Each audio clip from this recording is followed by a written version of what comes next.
ಟಿವಿ9 ಡಿಜಿಟಲ್ಗೆ ಸ್ವಾಗತ. ನಾನು ಶಕುಂತಲಾ. ತಾಯಿ ಪ್ರೀತಿ ಎಲ್ಲಕ್ಕಿಂತ ಮಿಗಿಲಾದದ್ದು ಅಂತ ಹೇಳ್ತಾರೆ. ತಾಯಿಗೆ ಮಕ್ಕಳೇ ಪ್ರಪಂಚವಾಗಿರ್ತಾರೆ. ಇದು ಪ್ರಾಣಿ ಪ್ರಪಂಚದಲ್ಲೂ ಅಷ್ಟೇ. ತಮ್ಮ ಮರಿಗಳನ್ನ ಕಣ್ಣಿನಲ್ಲಿ ಕಣ್ಣಿಟ್ಟು ಕಾಪಾಡ್ತವೆ.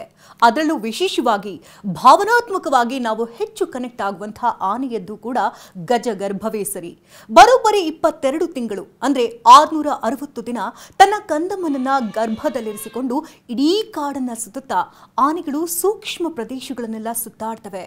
ಇಂತಹ ಸಮಯದಲ್ಲಿ ಅದೆಷ್ಟು ಅನಾಹುತಗಳು ನಡೆದು ಹೋಗುತ್ತೆ. ಅಂಥದ್ದೇ ಒಂದು ಮನಕಲಕುವಂತಹ ಘಟನೆ ಹಾಸನದಲ್ಲಿ ನಡೆದಿದೆ. ತಾಯಿ ಆನೆ ಗರ್ಭಾವಧಿ ಮುಗಿಯುವ ಮುಂಚೆಯೇ ಪ್ರಸವವಾಗಿ ಮರಿಯನ್ನ ಕಳೆದುಕೊಂಡು ರೋಧಿಸ್ತಾ ಇದೆ. ಜೂನ್ 14ರಂದೇ ತಾಯಿ ಆನೆ ಮರಿಯನ್ನ ಕಳೆದುಕೊಂಡು ರೋಧಿಸ್ತಾ ತನ್ನ ಪುಟ್ಟ ಕಂದಮ್ಮನನ್ನ ಮೇಲೇಳಿಸೋದಕ್ಕೆ ಶತಪ್ರಯತ್ನ ಮಾಡ್ತಾ ಒದ್ದಾಡ್ತಾ ಇರುವಂತಹ ದೃಶ್ಯ ಎಂಥವರ ಕಣ್ಣಲ್ಲೂ ಕೂಡ ನೀರು ತರಿಸುತ್ತೆ. ಇತ್ತೀಚೆಗಷ್ಟೇ ಹಾಸನದಲ್ಲಿ ಕಾಡಾನೆ ಹಾವಳಿ ಹೆಚ್ಚಾಗಿದ್ದರಿಂದ ಈ ಹೆಣ್ಣಾನೆಗೆ ರೇಡಿಯೋ ಕಾಲರ್ ಅಳವಡಿಸಲಾಗಿತ್ತು ಅಂತ ಹೇಳಲಾಗ್ತದೆ. ಆ ಸಮಯದಲ್ಲಿ ಅರವಳಿಕೆ ಮದ್ದಿನ ಪ್ರಮಾಣ ಹೆಚ್ಚಾಗಿ ನೀಡಿರೋದ್ರಿಂದ ಅವಧಿ ಪೂರ್ವ ಹೆರಿಗೆಯಾಗಿರಬಹುದು ಅಂತ ಅಂದಾಜಿಸಲಾಗ್ತದೆ. ಸಾಮಾನ್ಯವಾಗಿ ಗರ್ಭದ ಸಮಯದಲ್ಲಿ ಯಾವುದೇ ಚುಚ್ಚುಮದ್ದನ್ನಾಗಲಿ ಅಥವಾ ಔಷಧಗಳನ್ನಾಗಲಿ ಕೊಡೋದು ನಿಷೇಧ. ಅಂಥದ್ರಲ್ಲಿ ಈ ಅವಘಡ ಹೇಗಾಯಿತು? ಪಶುವೈದ್ಯಾಧಿಕಾರಿಗಳು ಗರ್ಭದ ಅರಿವಿಲ್ಲದೆಯೇ ಡಾಟ್ ಮಾಡಿದ್ದಾರಾ ಅಥವಾ ನಿರ್ಲಕ್ಷ್ಯತನದಿಂದ ಹೀಗಾಯ್ತಾ? ಈ ಬಗ್ಗೆ ಪ್ರಾಣಿ ಪ್ರಿಯರು ಸ್ಪಷ್ಟನೆ ಬಯಸಿದ್ದಾರೆ. 3 ದಿನಗಳ ಕಾಲ ಮರಿ ಆನೆಯ ಮೃತದೇಹದ ಬಳಿಯೇ ರೋಧಿಸಿದಂತಹ ತಾಯಿ ಆನೆ ಶವ ಕೊಳೆಯಲಾರಂಭಿಸಿದಂತೆಯೇ ನೋವಿನಲ್ಲೇ ಅಲ್ಲಿಂದ ತೆರಳಿದೆ. ಮರಣೋತ್ತರ ಪರೀಕ್ಷೆಯ ನಂತರವೇ ಸತ್ಯಾಂಶ ತಿಳಿಯಬೇಕಿದೆ. ಆದಷ್ಟು ಬೇಗ ಕಂದನನ್ನ ಕಳೆದುಕೊಂಡಂತಹ ತಾಯಿ ಆನೆಗೆ ನ್ಯಾಯ ಸಿಗಲಿ, ತಪ್ಪಿತಸ್ಥರ ವಿರುದ್ಧ ಅರಣ್ಯ ಇಲಾಖೆ ಕ್ರಮ ಜರುಗಿಸಲಿ ಅನ್ನೋದೇ ಎಲ್ಲ ಪ್ರಾಣಿ ಪ್ರಿಯರ ಆಶಯವಾಗಿದೆ. ಹಾಗಾದ್ರೆ ಈ ಘಟನೆ ಹೇಗಾಯಿತು? ಮರಿ ಆನೆಯ ಸಾವಿಗೆ ನಿಖರ ಕಾರಣ ಏನು? ಈ ಬಗ್ಗೆ ಮಾತನಾಡೋದಕ್ಕೆ ಹಾಸನ ಡಿಸಿಎಫ್ ಸೌರಭ್ ಕುಮಾರ್ ಅವರು ನಮ್ಮೊಟ್ಟಿಗೆ ದೂರವಾಣಿ ಸಂಪರ್ಕದಲ್ಲಿದ್ದಾರೆ. ಸರ್ ನಮಸ್ತೆ.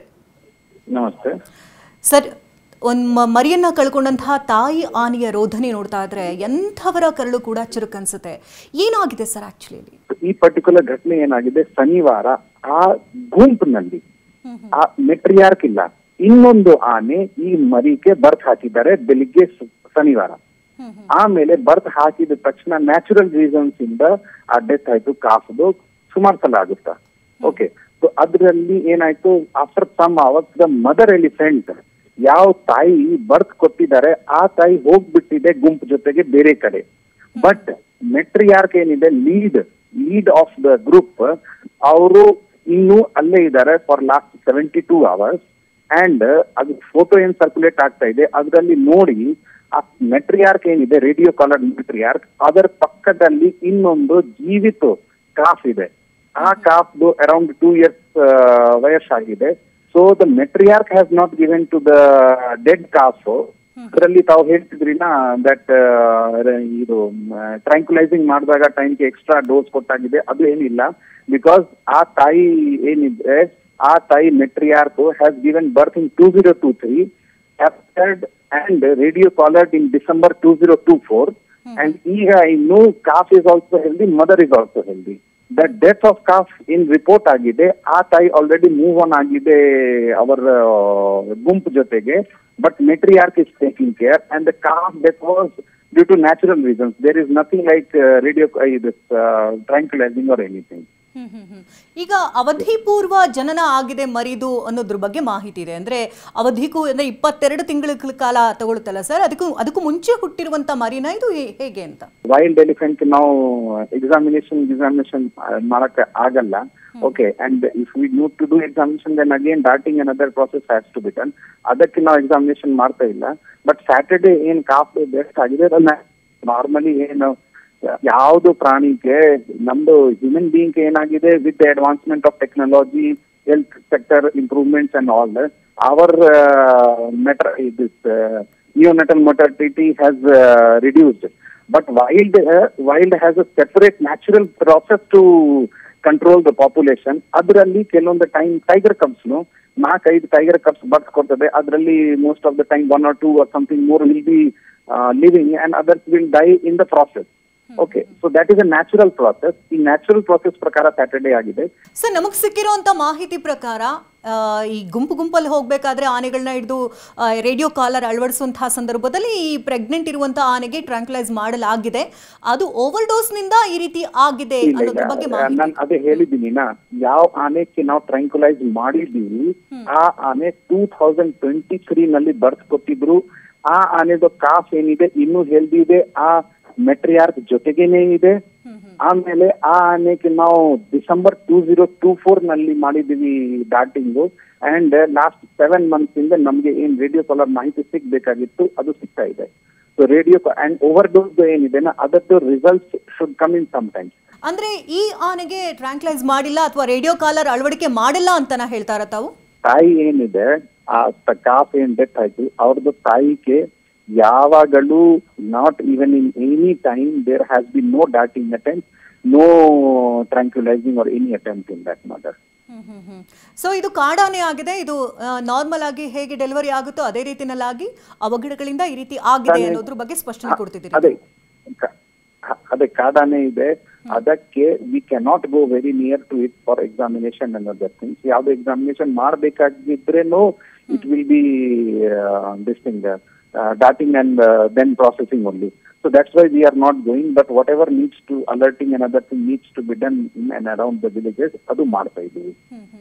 ಸರ್, ಇತ್ತೀಚೆಗೆ ಗಮನಿಸುವುದಾದ್ರೆ ಈಗ ಹಾಸನ ಭಾಗದಲ್ಲಾಗಿರ್ಬೋದು ಅಥವಾ ಚಿಕ್ಕಮಗಳೂರಿನಾದ್ಯಂತ ಮೊನ್ನೆಷ್ಟೇ ಒಂದು ಎಲೆಕ್ಟ್ರಿಕ್ ಇದರಿಂದಾಗಿ ಒಂದು ತಾಯಿ ಆನೆ ಮತ್ತೆ ಮಗು ಆನೆ ಕೂಡ ತೀರ್ಕೊಂಡಿತ್ತು. ಅಂದ್ರೆ ಆನೆಗಳ ಸಾವು ಸಹಜ ಅನ್ಸ್ಬಿಟ್ಟಿದೆ ಇತ್ತೀಚಿನ ದಿನದಲ್ಲಿ ನೋಡೋದಾದ್ರೆ. ಇಲ್ಲ ಸಹಜ ಏನಿಲ್ಲ. ಮೊನ್ನೆ ಏನಾಗಿತ್ತು ಆ ಸ್ಪಾಟ್ಗೆ ನಾನು ಹೋಗಿದ್ದೆ. ಆ ಸ್ಪಾಟ್ ನಲ್ಲಿ ಏನಾಗಿದೆ that one wire was there. ಆ ವೈರ್ ಮರ ಬಿದ್ದು one strand of wire fell down. And it's not that elephant only. ಯಾರು ಮನುಷ್ಯನು ಆ ಕಡೆ ಹೋದ್ರೆ it would have died. To analyze ಏನೇನು ಲಾಸ್ಟ್ 2 year ಡೆತ್ ಆಗಿದೆ ಅದರ ರೀಸನ್ ಏನೇನು, ಬಿಕಾಸ್ ಲಾಸ್ಟ್ ಇಯರ್ ಬಂಡುಪೇಟೆನಲ್ಲಿ ಏನ್ ಡೆತ್ ಆಗಿತ್ತು ಅದರಲ್ಲಿ ಇಟ್ ಹ್ಯಾಡ್ ಟ್ರಾನ್ಸ್ಫಾರ್ಮರ್. ಈಗ ಏನ್ ಕಂಡಿದೆ ಅದರಲ್ಲಿ wire had fell down and ಇಲ್ಲಿ staff had touched first. Okay, so ಬೇರೆ ಬೇರೆ ರೀಸನ್ ಇದೆ. ಬೇರೆ ಬೇರೆ ರೀಸನ್ಗೆ ಏನೇನ್ ಮಾಡಬಹುದು ಅಂತ ನಾವು ಮಾಡ್ತಾ ಇದ್ದೀವಿ.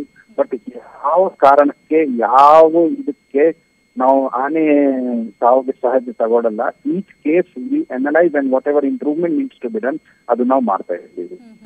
ಈಗ 3 ದಿನಗಳ ಆದ್ಮೇಲೆ ತಾಯಿ ಆನೆ ಮರಿ ಆನೆನ ಅಲ್ಲಿ ಬಿಟ್ಟು ಹೋಗಿದೆ ಅನ್ನೋದ್ರ ಬಗ್ಗೆ ಮಾಹಿತಿ ಇದೆ. ಅಂದ್ರೆ ಮರಣೋತ್ತರ ಪರೀಕ್ಷೆ ಎಷ್ಟೊತ್ತಿಗಾಗ್ಬೋದು ಸರ್? ಇಲ್ಲ, ಅದೇ ದಿನ ತಾಯಿ ಆನೆ ಸ್ಯಾಟರ್ಡೇನೆ ಹೋಗ್ಬಿಟ್ಟಿದೆ ಆ ಕಾಫ್ ಇಂದ.